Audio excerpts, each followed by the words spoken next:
Radio Classique, l'édito politique avec Le Figaro. Et Jean-Christophe Buisson, précisément directeur adjoint de la rédaction du Figaro Magazine. Jean-Christophe, bonjour. Bonjour. Ce matin, vous souhaitez nous parler de ce que vous considérez être une crise que traverserait le parti La République En Marche. Oui, depuis les mauvais résultats des dernières élections municipales et en dépit du fait qu'Emmanuel Macron avait annoncé dès l'hiver dernier qu'il comptait bien enjamber cette séquence qu'il pressentait délicate, les marcheurs peinent à retrouver l'allant qui avait conduit leur champion à l'Élysée il y a 3 ans. Entre claquements de porte sonores à l'Assemblée nationale avec constitution de groupes parlementaires dissidents, chute abyssale des effectifs militants, dissensions bruyantes lors des constitutions de listes électorales, comme on l'a vu avec le psychodrame Villani, Griveaux, Buzyn à Paris, découragement de nombreux députés LREM qui jurent qu'ils ne comptent pas se représenter en 2022, accusations de gouvernance trop autoritaire ou trop verticale, la belle machine à gagner de 2017 n'est plus que l'ombre d'elle-même et on voit bien qu'Emmanuel Macron cherche le carburant miracle qui la fera redémarrer. Et où est-ce que le président espère trouver ce carburant miracle? Dans le mouvement, le renouvellement, la recherche permanente de l'effet de surprise. C'est son côté Napoléon en campagne. À ce titre, nul doute que la nomination de Jean Castex au poste de Premier ministre participe de cette démarche. De même a-t-il récemment chargé Sibeth Ndiaye, ancienne porte-parole du gouvernement, de dénicher de futurs talents au sein de LREM. Une stratégie qui a un inconvénient majeur, décevoir ceux qu'on peut déjà considérer comme des anciens, c'est-à-dire ceux qui étaient là à l'aube du macronisme et qu'on oublie sur le bord du chemin. Vous pensez, je crois, à quelqu'un en particulier? Alors il y a déjà la quasi-totalité de ceux qu'on appelle les Mormons, fidèles de la première heure, artisans principaux de la conquête du pouvoir en 2017, ils ont presque tous quitté le bateau, ou en tout cas la cabine du capitaine. Sylvain Faure, Stéphane Séjourné, Ismaël Émélien, David Amiel, la plupart du temps d'ailleurs avec discrétion et élégance, sans manifester publiquement de ressentiment ou d'amertume. Et puis il y a ceux qui, dévoués à la cause, ne comprennent pas pourquoi ils ne sont pas récompensés pour leur zèle macroniste. Ainsi Aurore Berger. Après avoir quitté LR et abandonné François Fillon en 2017 pour rejoindre les Rives d'En Marche, elle n'a pas ménagé ses efforts pour défendre, y compris lors des grosses tempêtes, le bilan des gouvernements des 3 dernières années. Très en pointe sur les dossiers culturels, elle guignait notamment un strapontin, voire un fauteuil, rue de Valois. Il n'en a rien été et elle a même écrasé quelques larmes en apprenant qu'elle ne faisait pas partie du nouveau gouvernement, sans doute à la demande de Gérard Larcher, comme le révèle Judith Weintraub dans le Figaro Magazine de ce week-end. Heureusement se profile pour elle un joli lot de consolation, la présidence du groupe LREM à l'Assemblée nationale en septembre pour succéder à Gilles Legendre. Seul problème, elle a en face d'elle 2 hommes qui ont eux aussi beaucoup sacrifié à la Macronie, François de Rugy et Christophe Castaner. Il y aura donc au moins 2 nouveaux déçus au sein du parti présidentiel en septembre. C'est fou comme finalement le nouveau monde ressemble à l'ancien monde. Exactement, tout à fait. Merci beaucoup Jean-Christophe Buisson. Vous revenez demain pour votre dernier édito politique de cette saison, en tout cas sur Radio Classique. À demain, sans faute. À demain. Merci de nous écouter, il est 8h15. Voici l'heure de l'invité.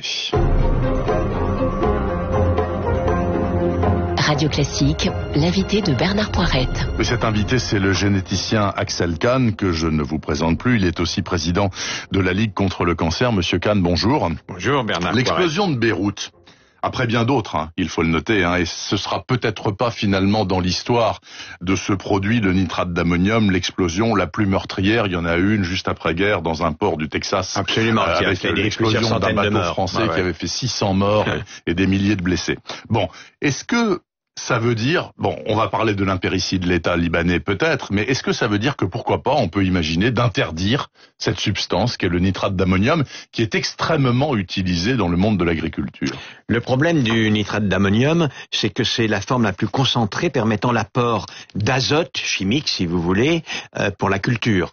Normalement, quand on met du fumier ou bien l'équivalent, quand on fait un engraissement organique des sols pour permettre aux plantes de tirer leur azote, c'est à peu près l'équivalent. Et puis du fumier à moins de vaches. Avant, on allait chercher le guano dans les mers australes. Oui.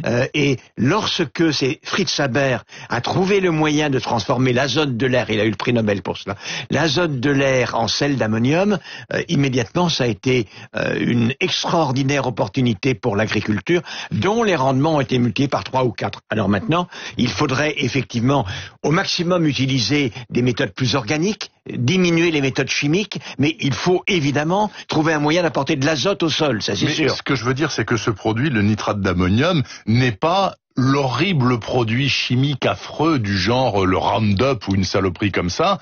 Absolument pas. Non. C'est quasiment naturel. En quelque sorte, naturel. Ah bon, voilà. C'est tripoté par l'homme, mais ça part... Il s'agit d'un sel qui existe dans la nature, si vous voulez. Donc c'est un problème de stockage. C'est un problème de stockage. Et il est totalement explosif. Il est tout à fait connu. Voilà.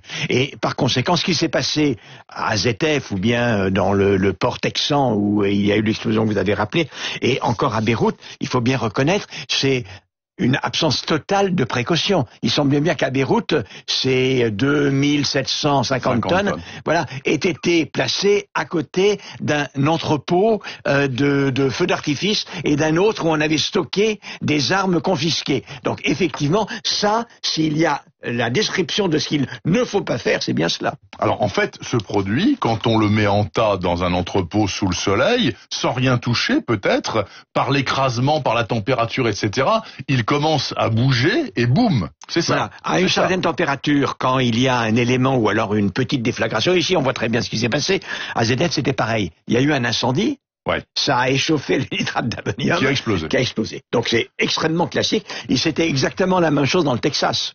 Absolument. Le navire avait pris feu, il y avait un incendie dans le navire, il a fait boum. Alors, Axel Kahn, dans les nombreux sujets qui vous importent et qui vous intéressent, car vous êtes un esprit curieux. Alors si je connais le nitrate d'ammonium, c'est que l'agriculture m'intéresse aussi. Absolument. Je suis le président du comité d'éthique de l'INRA, de l'IFREMER, de l'IRD, voilà. Alors, vous avez toujours été un grand défenseur des OGM, ça on le sait. Non, je suis pas un défenseur des OGM. Vous dites qu'il faut que l'agriculture change.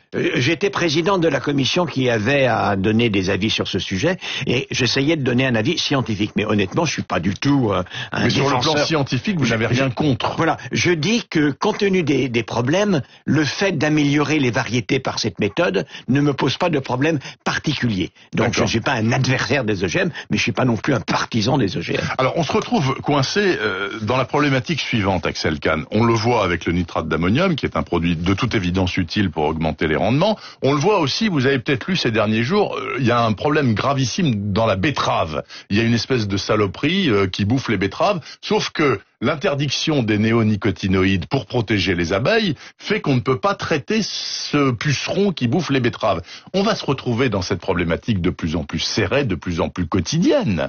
Non? On est toujours sur le fil extrêmement acéré du rasoir dans cette affaire-là. C'est-à-dire que il n'y a pas de doute qu'il y a une dérive extrêmement importante dans les méthodes agricoles, de minéralisation des sols, d'utilisation. Il y a trop de chimie, il y a trop d'intrants en règle générale. Et d'un autre côté, c'est vrai aussi qu'il existe de tout temps, il a toujours existé, des maladies des cultures. Et trouver le moyen de lutter efficacement contre les maladies des cultures, sans foutre la nature en l'air. Voilà, sans foutre la nature en l'air. Les méthodes qui ont été utilisées après-guerre de manière totalement inconsciente ont abouti, en particulier, on parlait de nitrate d'ammonium tout à l'heure, à une diminution de la quantité de matière organique et de vie, de toute façon, qu'il engendre dans les sols. Or, évidemment, la vie elle-même, elle sait parfaitement fixer l'azote. Oui. Et moins il y a de matière organique dans le sol, et plus il y a besoin de rajouter de l'azote minéral, et donc du nitrate d'ammonium. Et on voit très bien que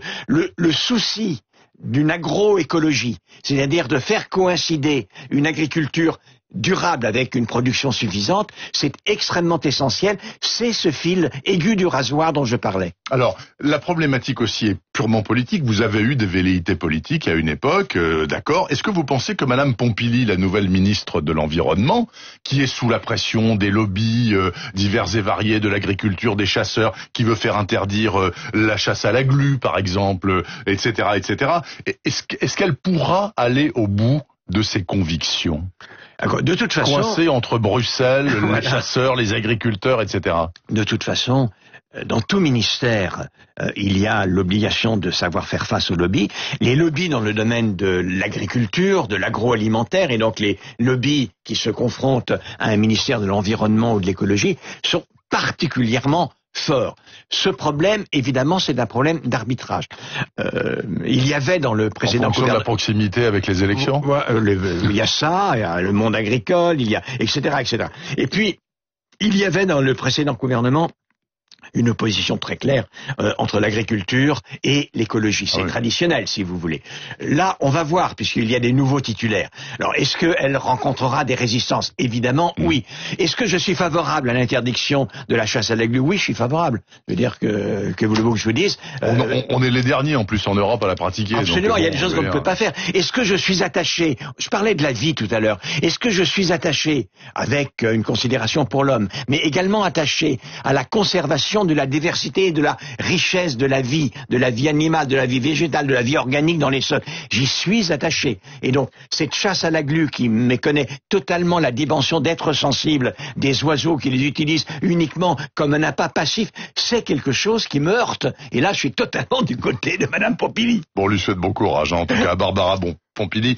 Vous qui êtes présidente de la Ligue contre le cancer, rappelons quand même que c'est la première cause de mortalité avec les maladies cardiovasculaires. 156 000 morts tous les ans. 156 000 morts tous les ans. Je vous rappelle qu'on en est à 30 000 et quelques morts par la Covid. Justement, c'est ma question. Comment jugez-vous, vous, Axel Kahn, président de la Ligue contre le cancer, des efforts monstrueux en termes financiers, de santé publique, etc., qui ont été réalisés depuis le mois de mars ici en France et partout ailleurs dans le monde, face justement au fléau du cancer? Est-ce deux poids, deux mesures justifiées? Alors, on peut pas le poser comme ça, Bernard Peurette. En réalité, je vais vous dire pourquoi. C'est que si je me mets comme ça à distance de la réalité du monde et de la société, je vous dirais oui, évidemment. Vous avez une maladie qui, en 2020 et j'espère pas en 2021, va tuer en France et dans le monde entier en proportion à peu près pareil 30 000 personnes. Le cancer, 2 ans avant, 1 an avant, 1 an après, 2 ans après la Covid, la pandémie de Covid, tue 156 000 personnes tous les ans en France, des millions et des millions dans le monde, beaucoup plus que les pandémies virales. Cela étant dit, il y a une évolution de la société, il y a une évolution notamment de cette évidence que rien ne vaut une vie humaine. Alors on ne le manifeste pas toujours dans la gestion politique, dans les guerres, etc. Mais tout de même, aucun gouvernement n'aurait eu la possibilité de traiter la pandémie de Covid, comme on a traité toutes les grandes pandémies virales du XXe siècle. Parce que cette pandémie virale de la Covid, elle n'est exceptionnelle que parce qu'elle est la première du XXIe siècle. Il y en a eu 4 au XXe siècle. Il y en a eu 4 qui étaient plutôt plus mortels que la Covid. Ça a commencé par la grippe espagnole et ses 40 Voilà, millions de morts. Voilà, la grippe espagnole, la grippe de Hong Kong, la grippe asiatique, le sida, évidemment, etc., etc.